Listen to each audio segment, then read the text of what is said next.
domain. Chapter 10. With the Bay Pirates. The wind freshened as they got clear of the land, and soon the Dazzler was heeling it with her lee deck buried and the water churning by halfway up the cockpit rail.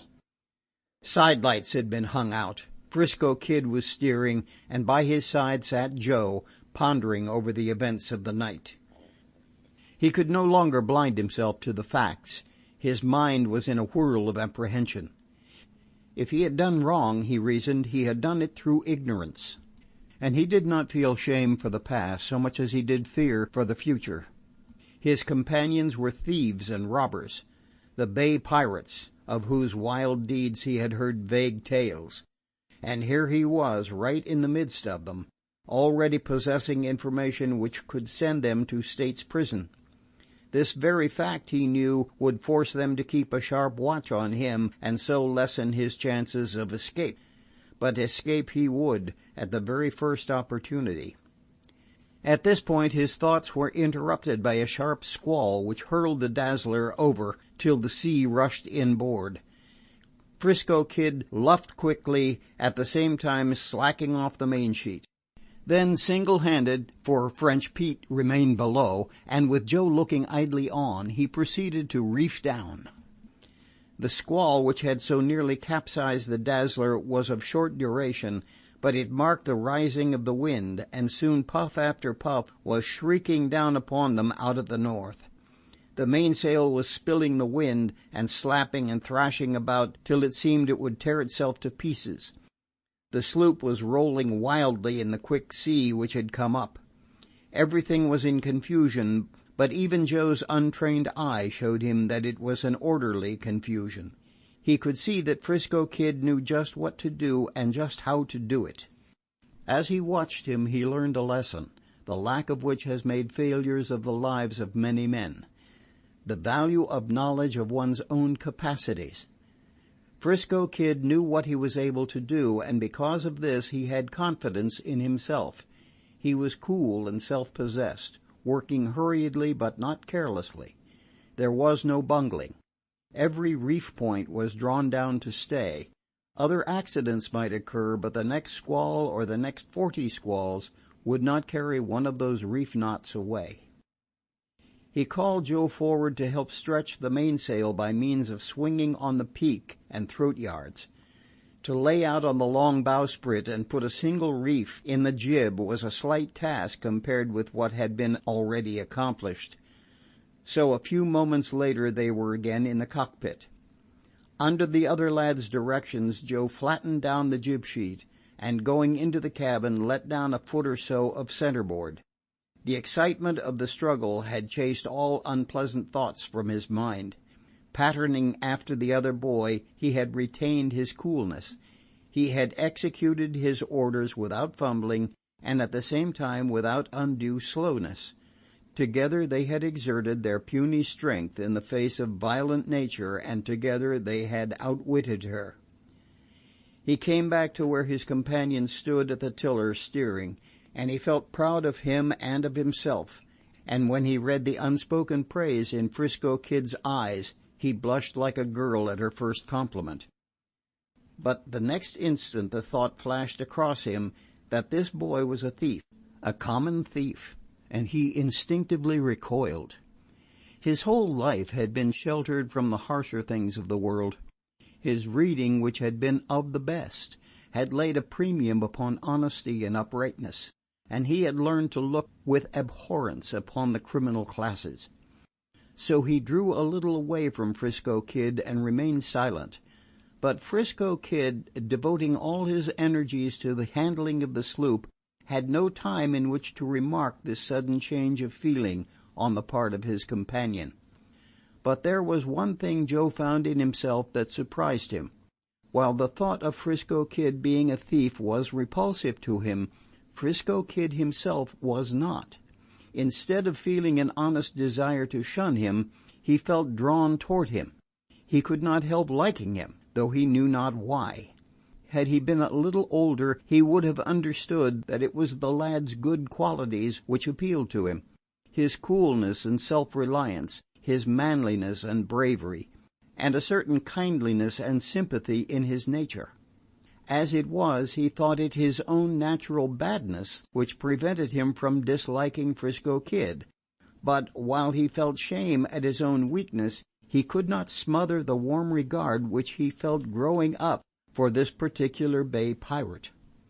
"Take in 2 or 3 feet of the skiff's painter," commanded 'Frisco Kid, who had an eye for everything. The skiff was towing with too long a painter, and was behaving very badly. Every once in a while it would hold back till the tow rope tautened, then come leaping ahead and sheering and dropping back till it threatened to shove its nose under the huge whitecaps which roared so hungrily on every hand. Joe climbed over the cockpit rail to the slippery afterdeck and made his way to the bitt to which the skiff was fastened. "Be careful," 'Frisco Kid warned as a heavy puff struck the Dazzler and careened her dangerously over on her side. "Keep one turn around the bitt and heave in on it when the painter slacks." It was ticklish work for a greenhorn. Joe threw off all the turns save the last, which he held with one hand, while with the other he attempted to bring in on the painter. But at that instant it tightened with a tremendous jerk, the boat sheering sharply into the crest of a heavy sea. The rope slipped from his hands and began to fly out over the stern. He clutched it frantically and was dragged after it over the sloping deck. "Let her go! Let her go!" 'Frisco Kid shouted. Joe let go just as he was on the verge of going overboard, and the skiff dropped rapidly astern. He glanced in a shamefaced way at his companion, expecting to be sharply reprimanded for his awkwardness, but 'Frisco Kid smiled good-naturedly. "That's all right," he said. "No bones broke and nobody overboard. Better to lose a boat than a man any day, that's what I say. Besides, I shouldn't have sent you out there. And there's no harm done. We can pick it up all right. Go in and drop some more centerboard, couple of feet, and then come out and do what I tell you. But don't be in a hurry. Take it easy and sure." Joe dropped the centerboard and returned, to be stationed at the jib sheet. "Hard a lee!" 'Frisco Kid cried, throwing the tiller down and following it with his body. "Cast off, that's right. Now lend a hand on the main sheet." Together, hand over hand, they came in on the reefed mainsail. Joe began to warm up with the work. The Dazzler turned on her heel like a racehorse and swept into the wind, her canvas snarling and her sheets flapping like hail. "Draw down the jib sheet." Joe obeyed, and the headsail filling forced her off on the other tack. This maneuver had turned French Pete's bunk from the lee to the weather side and rolled him out on the cabin floor, where he lay in a drunken stupor. 'Frisco Kid, with his back against the tiller and holding the sloop off that it might cover their previous course, looked at him with an expression of disgust and muttered, "The dog! We could well go to the bottom for all he'd care or do." Twice they tacked, trying to go over the same ground, and then Joe discovered the skiff, bobbing to windward in the starlit darkness. "Plenty of time," 'Frisco Kid cautioned, shooting the Dazzler into the wind toward it and gradually losing headway. "Now!" Joe leaned over the side, grasping the trailing painter, and made it fast to the bitt. Then they tacked ship again and started on their way. Joe still felt ashamed for the trouble he had caused, but 'Frisco Kid quickly put him at ease. "Oh, that's nothing," he said. "Everybody does that when they're beginning. Now, some men forget all about the trouble they had in learning and get mad when a greenie makes a mistake.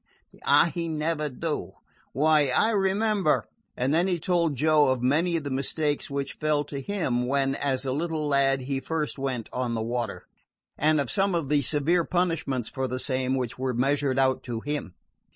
He had passed the running end of a lanyard over the tiller neck, and as they talked they sat side by side and close against each other in the shelter of the cockpit. "What place is that?" Joe asked, as they flew by a lighthouse blinking from a rocky headland. "Goat Island. They got a naval training station for boys over on the other side, and a torpedo magazine. There's jolly good fishing, too. Rock cod. We'll pass to the lee of it and make across and anchor in the shelter of Angel Island. There's a quarantine station there. Then when French Pete gets sober we'll know where he wants to go. You can turn in now and get some sleep. I can manage all right." Joe shook his head. There had been too much excitement for him to feel in the least like sleeping. He could not bear to think of it with the Dazzler leaping and surging along and shattering the seas into clouds of spray on her weather bow. His clothes had half dried already, and he preferred to stay on deck and enjoy it.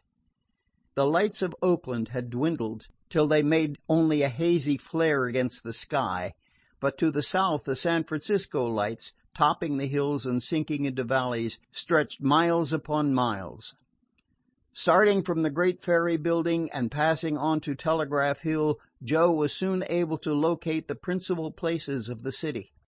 Somewhere over in that maze of light and shadow was the home of his father, and perhaps even now they were thinking and worrying about him. And over there Bessie was sleeping cozily, to wake up in the morning and wonder why her brother Joe did not come down to breakfast. Joe shivered. It was almost morning. Then slowly his head dropped over on 'Frisco Kid's shoulder, and he was fast asleep. End of chapter 10.